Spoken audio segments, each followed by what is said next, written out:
38 कोटीचं bill आणि शिल्पकारांना दिले 26 रुपये. खरं तपासतो. अनैतिक सरकार, पापात निर्माण झालेलं सरकार आज महाराष्ट्रात काम करते आणि सगळा भ्रष्टाचार झालेला आहे.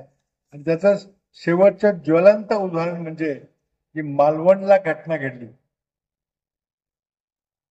मालवणला सांगितलं की त्या किल्ल्यावर एक छत्रपतीचा पुतळा बसवायचा. सगळ्यांनी मान्य केलं. नौसेनेने म्हटलं की आमच्या नौसेनेला 4 डिसेंबर काहीतरी तारीख आहे, त्या दिवशी आमचा नौसेना दिवस असतो, त्या दिवशी आपण पंतप्रधान आणून उद्घाटन करूया. ते म्हटल्या वेळ किती राहिला, कमी 5-6 महिने राहिले, एवढं कसं व्हायचं. नाही म्हटलं आपण करूया. त्यांनी एका 24 वर्षाच्या कल्याणच्या मुलाला बोलावलं, त्याला सांगितलं तू हा पुतळा कर. त्याला मोठा पुतळा करायचा अनुभव होता का? त्याने आयुष्यात एकही मोठा पुतळा केलेला नव्हता. त्याने बारके गणपती सारखे पुतळे केले होते. त्याला कॉन्ट्रॅक्ट दिलं, सांगितलं की तुला 6 महिन्यात करावं लागेल. तू म्हटला नाही, याला पुतळा करायला किमान 3 वर्ष लागतात. काचचा पुतळा असतो, त्याला मेटल सगळं असतं, ते धातू वितळतात, ते ओततात, पोर करतात, फरीवर पुतळा होतो. ते म्हणले नाही, तसं नाही, काहीतरी दुसरी पद्धत काढ, तू कर. कॉन्ट्रॅक्ट दिलं. आत्ता मला भावे साहेब सांगत होते की ते आपटे नावाचा तो शिल्पकार आहे, त्याने मुलाखत दिलेली आहे की माझ्यावर दबाव टाकला की 6 महिन्यात करायचं, आम्हाला नरेंद्र मोदी येणार त्या दिवशी आम्हाला उद्घाटन करायचंच आहे. म्हटलं ठीक आहे. मी म्हटलं काहीतरी मार्क काढतो. त्याने 2-3 फूट 1.5 फुटाचे नमुने केले. त्यातला एक नमुन्याने मान्य केला. वा. ते म्हटले आता याचा मोठा पुतळा 28 फुटी कर.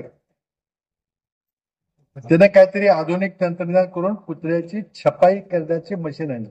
छपाई ओततात, वितळतात, मेटल धातू वितळतात, ओततात. पण हे काय म्हटलं तर त्रिमिती छपाई नवीन टेक्नॉलॉजी आहे, आंतरराष्ट्रीय टेक्नॉलॉजी. तिने 18 मशीन विकत घेतली आणि 18 मशीनने एक पार्ट त्याच्यात छापून घेतला. ते ब्राची टाकून. हे कम्प्युटर सायन्स मधले ते नवीन आविष्कार आहे, खरं आहे. पण पुतळा मोठा करण्याकरता हे 3D प्रिंटर वापरल्याचं अजिबात घटना घडली. त्याने तो केला. त्यामुळे बारक्या तुकड्या झाल्यामुळे ते चिटकवताना त्रास होतो.